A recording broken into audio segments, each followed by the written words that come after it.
And Merry Christmas Eve to everybody. And there's a question, with Christmas gifts, people ask you, what do you want for Christmas?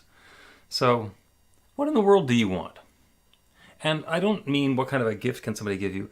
What kind of world do you want? The title of the talk today is The World I Want. And it's really important to understand the world that we want, because unless we understand what we want, we're not going to get it. Or we're going to get something that's either a close approximation or nothing like it. So we're going to spend a little bit of time understanding and identifying not only the world that we want to live in, the world that we want, but the ways that we might be able to participate in bringing that about. And the first thing is you get an idea of the world that you want is to understand whether or not you believe it's possible to have that world. Sometimes we look at the stuff that's going on in the world around us, we think that it's so awful that it can't possibly get any better. And since we get all wrapped up in the how that change could possibly happen, we let ourselves get talked out of whether or not we believe it's possible. And as a reminder, I'm not going to give anything away from the end of the talk, anything is possible.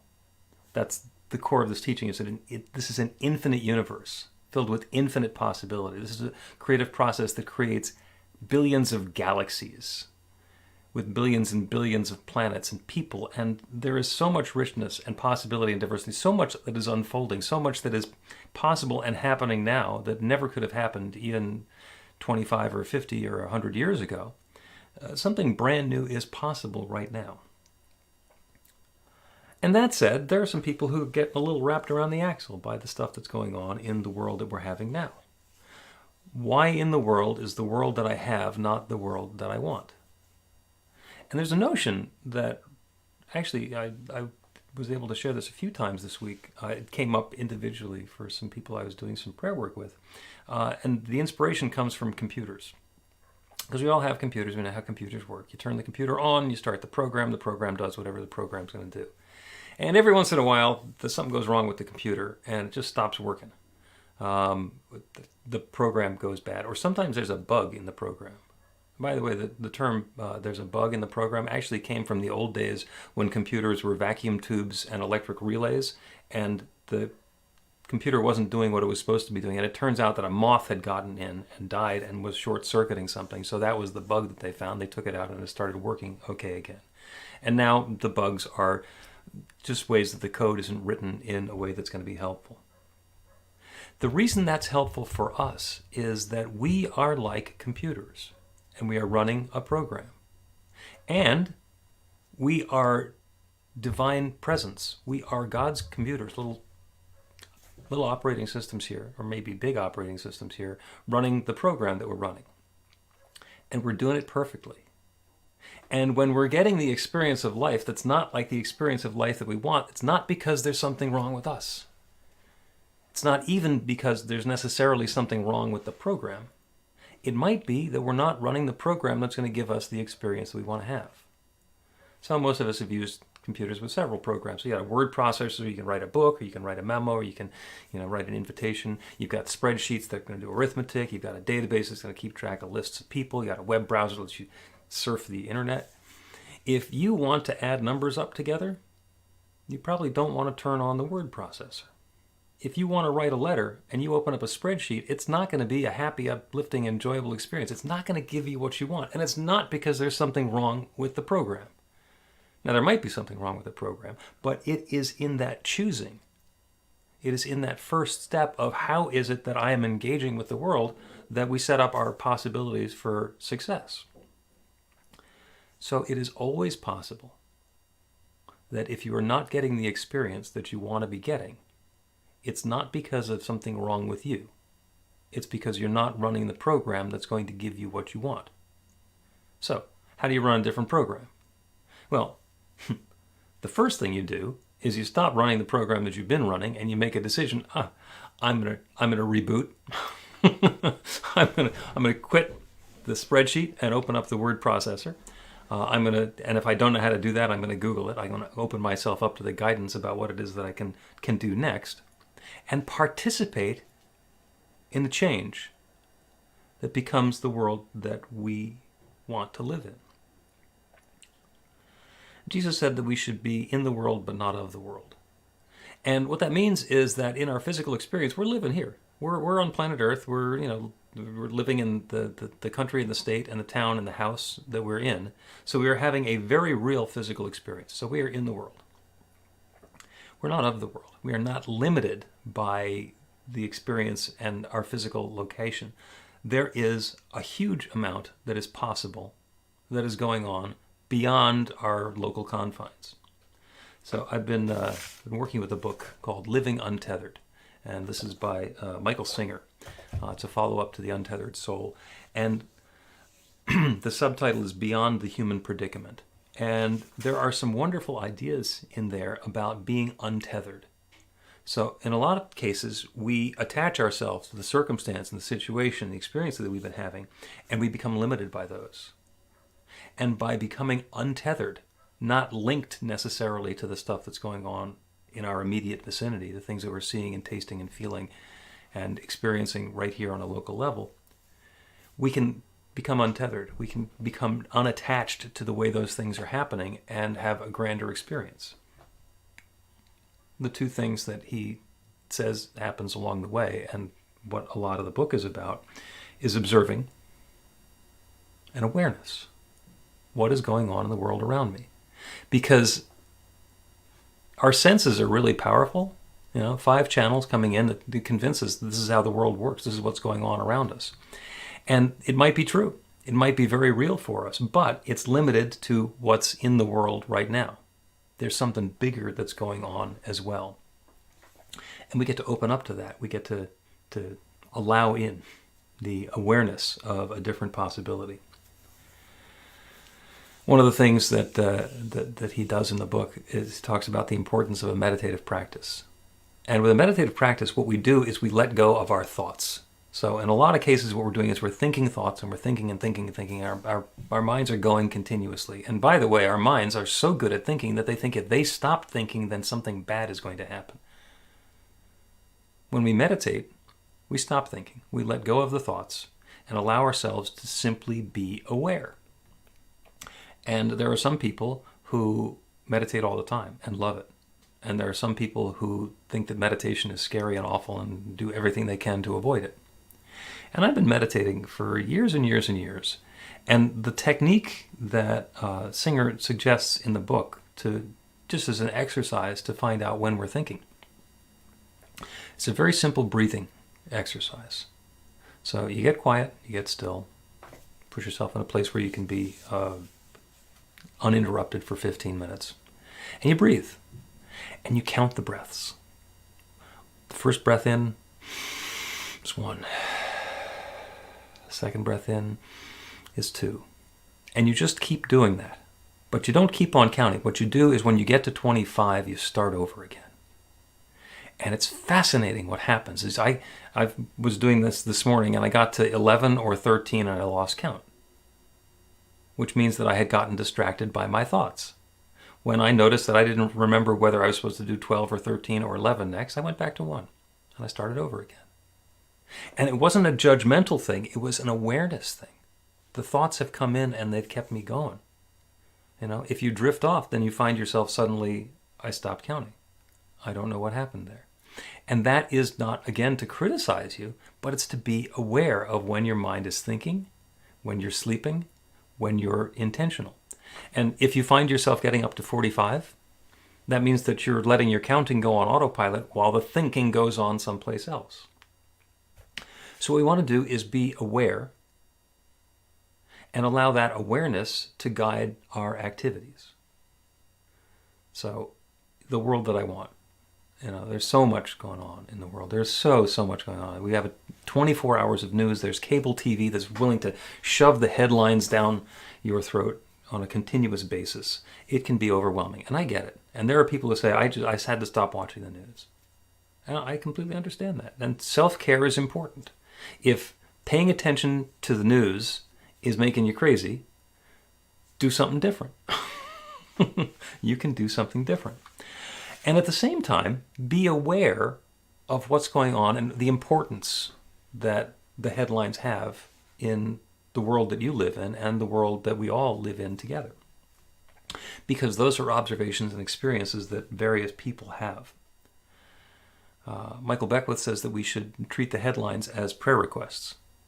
So we can simply look at the headline and say, well, that's not the world I want to live in, and then do the pivot. What is the world that I want to live in? If I'm in a world where this sort of thing is happening, what do I want to do instead? And be able to make that conscious pivot and pay attention to what it is that we want to have. And we can do that without having to pay close attention to the details, without having to get attached to the drama. Somebody asked me to define drama, and I said it's when someone wants to be right or to be a victim. And they tell the story from the position of, I need to be right, and it's all the reasons that they're right. It's not necessarily about the experience that they're having or the experience that they want. It's that they want to be right and have somebody else agree with them.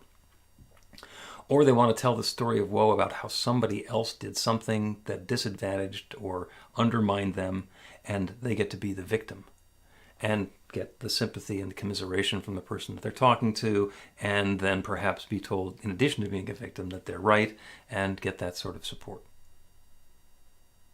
And that's okay. But what happens if we're untethered? What happens if the drama isn't the most important thing that's going on?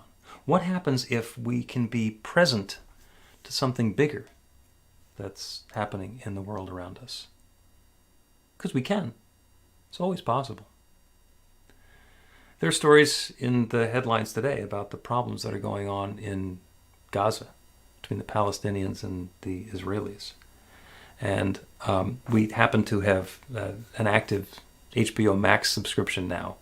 The Gilded Age, if you haven't seen it, it's worth watching. It's a fun show. But the subscription, in addition, gives us access to the old episodes of The West Wing. I was watching an episode from The West Wing from 25 years ago, and there was an incident in Israel because of the conflict between the Palestinians and the Israelis, and they had to go and there was conflict in Gaza. This is a drama from 25 years ago. And it's still going on. What's the world that I want to live in? And not just where they stop doing that, or these people stop victimizing those people, or something superficial like that. What's the world I want to live in? What is that peace and harmony and equality and fairness? You know, the broad brush thing to say, a world that works for everyone. What does that look like? What is the world that I want that works for everyone? It's an old saying that the best time to plant a tree is 20 years ago, and the second best time is today. And it's true. I have a tree that was planted 20 years ago. It's rather dramatically large at this point. And I have another one that we planted recently. And what's going to happen is it's going to unfold. We can't go back in time and plant the tree 25 years ago, but we can make that decision and do something today. A couple of weeks ago, Joe, who loves reading the newspaper and clipping the comics and sending stuff around, sent me a cartoon. This is from Pearls Before Swine. And the first one is, yay, woohoo, ha ha ha ha. They're all in a pool there, and the guy comes along and says, whoa, what is all of this? The other one says, life's pool of goodness. We're just here enjoying the sun, our friends, our lives. And he says, wow, has this always been here? Yeah, why? Where have you been? He's been in the pool of Twitterland, where everybody's saying the whole world is bad. They sum up by saying life is about the pool you play in. And that's about consciousness.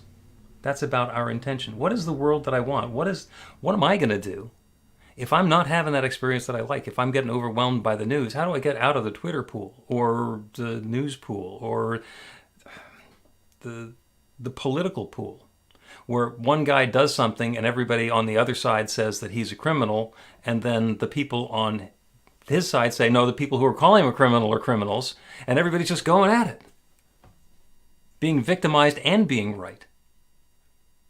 Where's that leading?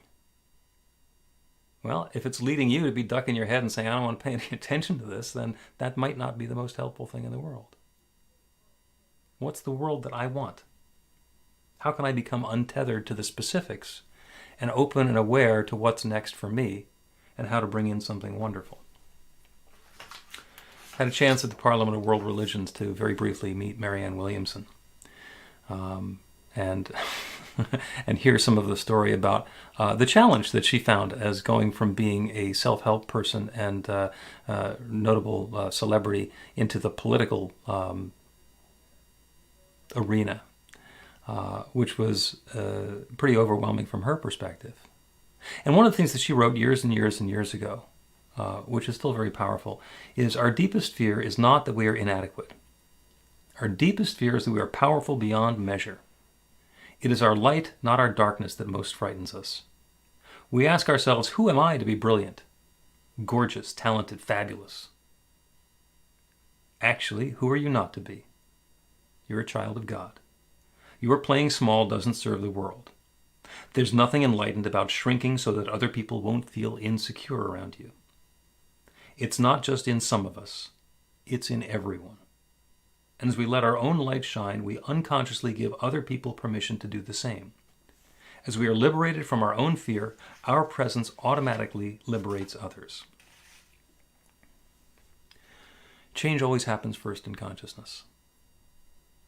The simplistic way is change your thinking, change your life. It's actually change your belief, create something new in consciousness, and change the world.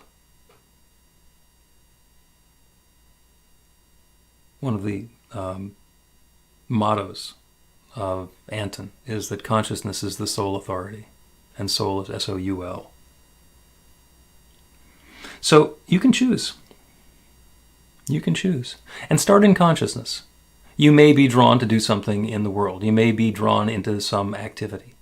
There are things that we can do to volunteer, to help, to participate.